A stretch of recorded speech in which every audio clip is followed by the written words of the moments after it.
Summer garden. It's that time of the year. Um, it has been a strange winter this year. The winter was not cold in our region of 6A zone in the United States. But then around February, when it was supposed to be early, or February and March, when it was supposed to be early spring, it suddenly got cold. And that has messed up quite a few things. Summer garden should have gone in 2 weeks ago. I'm doing it almost 2 weeks late. And the reason is you have to look at your microclimate. There is no hard and fast rule that if it's supposed to be. There were rules back in the day. People say on Mother's Day you start this, on Memorial Day you start this. All these different holidays in the United States. In my experience, those rules don't apply anymore. So you have to look at the microclimate each year. So whatever might be true for this year might not be true for next year. I should really start. So whatever I'm about to do are my small front yard, and it's not the front yard, but front of my backyard. So closest to my house, the backyard. I have some raised gardens. Some of them I started in early spring that you've seen videos. I'm starting now with some other ones with some of the summer plants, peppers, chilies, tomatoes, eggplant, okra. I think that's what I'm starting as of right now. And yeah, I'll put some cucumbers and Malabar spinach. I don't think I forgot anything, but generally speaking, that's the idea. So your summer garden can go in now. My real summer garden is in the back of my house, which is, for a backyard gardener, it's big enough because it's almost 20 feet by 50 feet. And it's not a raised garden. I do a different technique over there, and we'll discuss that, but I'll give you just an idea. I used to do the old-fashioned tilling method, that I'll till and then weeds will take over. I've tried many different things, and it didn't work out very well. So for the last few years, what I've been trying to do, and I'm still not successful, to be honest, but shout out to Charles Dowding. He talks about no-till gardening, which is done through compost. And I've been doing it. As I said, I've not been that successful because probably I'm not giving it enough time. And then in the last couple of years, I started doing these raised gardens and with the higoculture concept, and I started having a lot of success with it. But I'm not saying that method does not work. It's cheaper. It works very well. You just have to be on top for at least first few years, I think. Some will tell me, though, no, you can control it in the first year. I've not been able to. I'm just sharing my experience. By the way, before I go further, our website, our blog website, www.myfriendbob.info has gone up.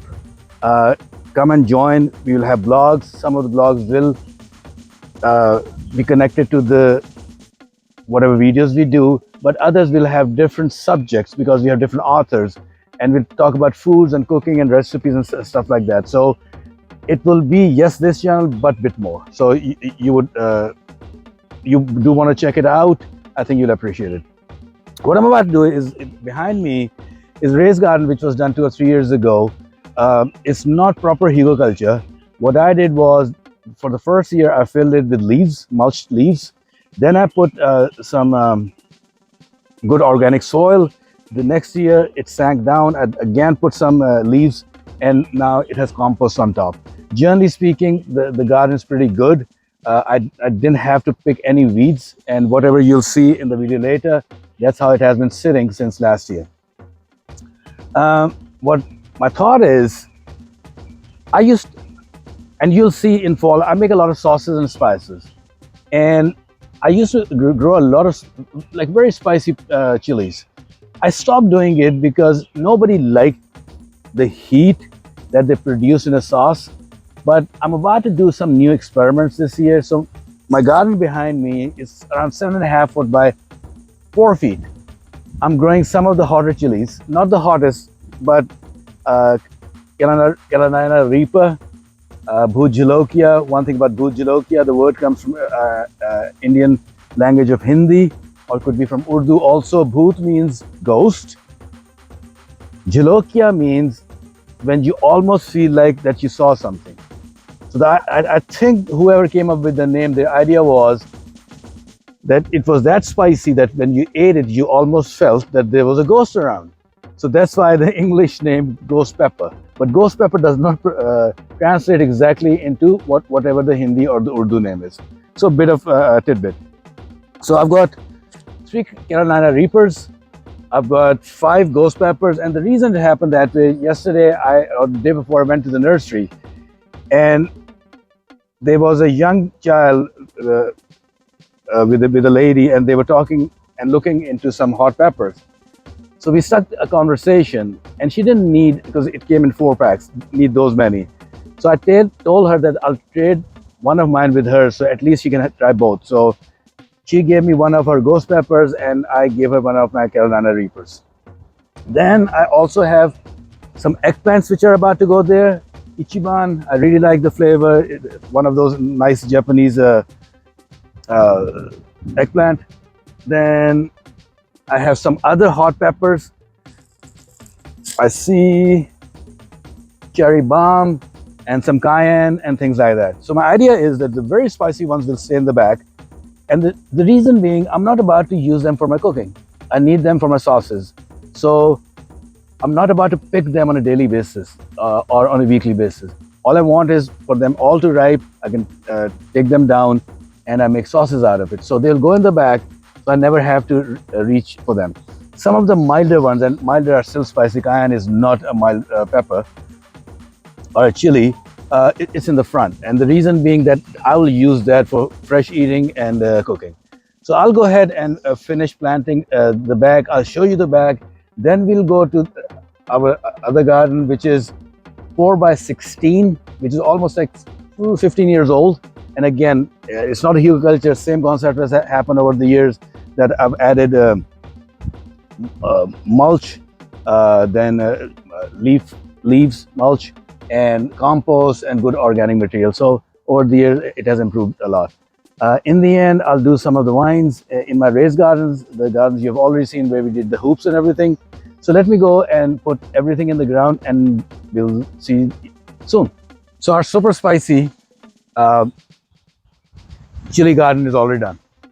Multiple amounts of decently spicy chilies, some eggplant, some flowers, looks beautiful, but also marigold, they say that it protects from some of the animals.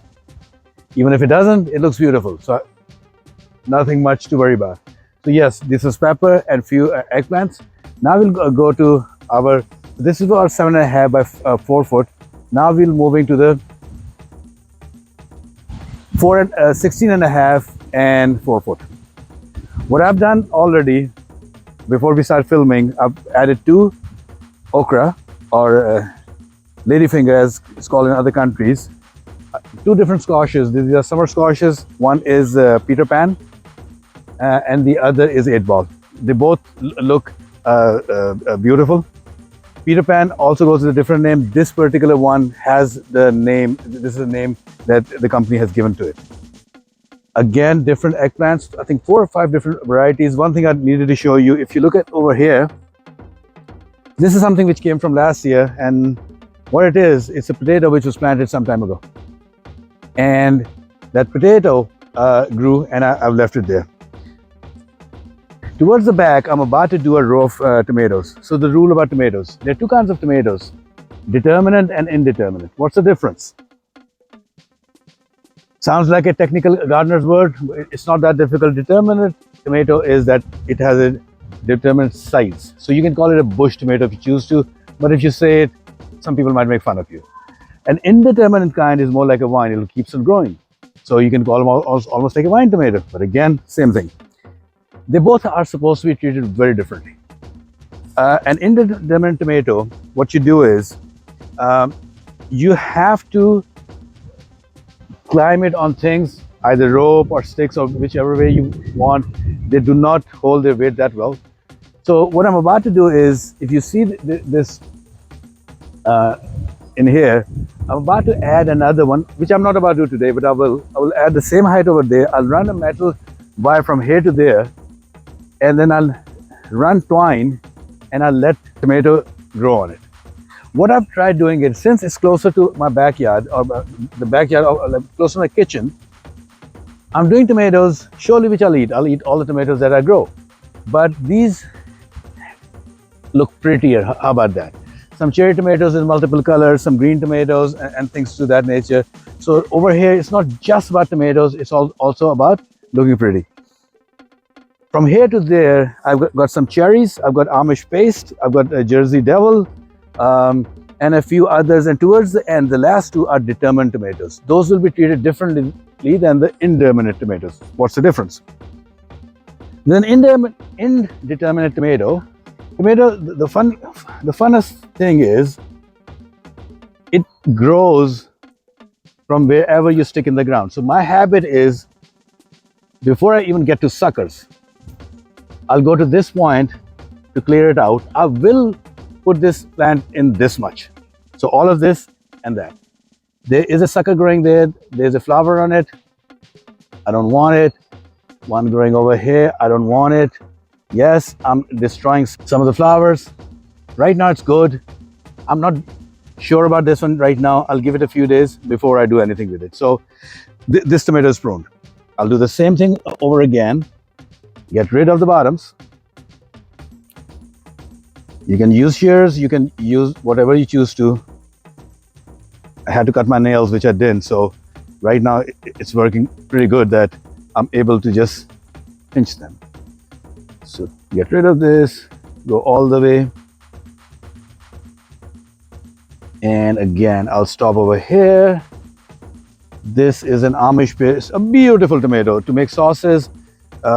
It's just like, I love it. Between the tomatoes, I'm putting some basil. I never used to do it. People say companion planting.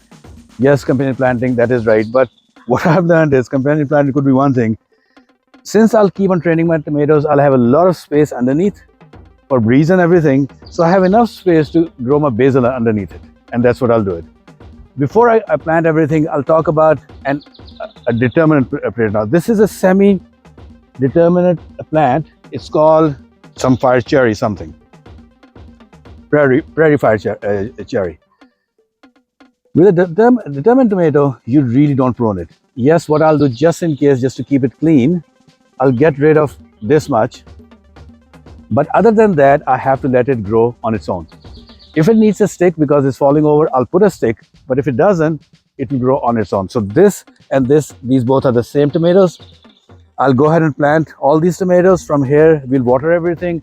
I have to add a few different plants to my raised gardens. We'll talk about that. We'll water it, and then we'll go from there. So all the plants are planted over there. Now I have some of the plants which are vining kind will grow up. So you remember I made this some time ago. So I'm about to add some cucumbers. I didn't have too many beautiful varieties that I was able to figure out pickling, and one is the lemon yellow one. I'm adding up a few bell peppers in here. Mad Hatter is a pepper I'm adding over here. Beautiful plant.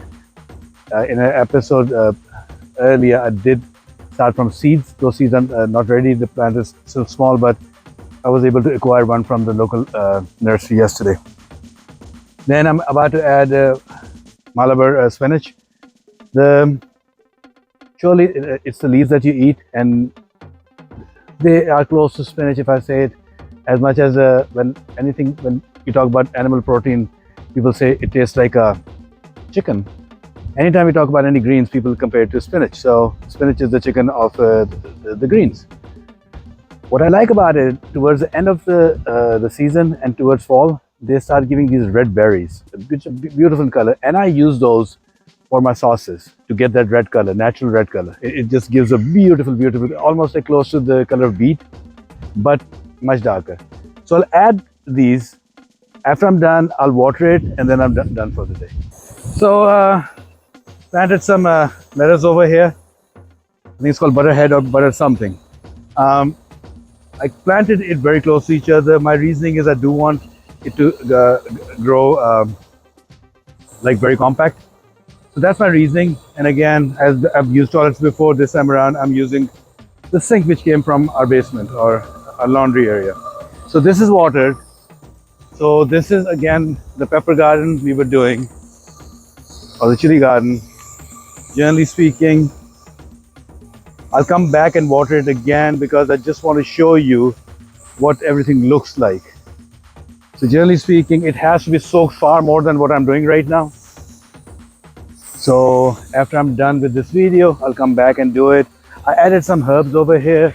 This was an area, all this dill you see, it planted itself from seeds from last year. So I've not planted these. I've added some few other things over here, and parsley, curly parsley.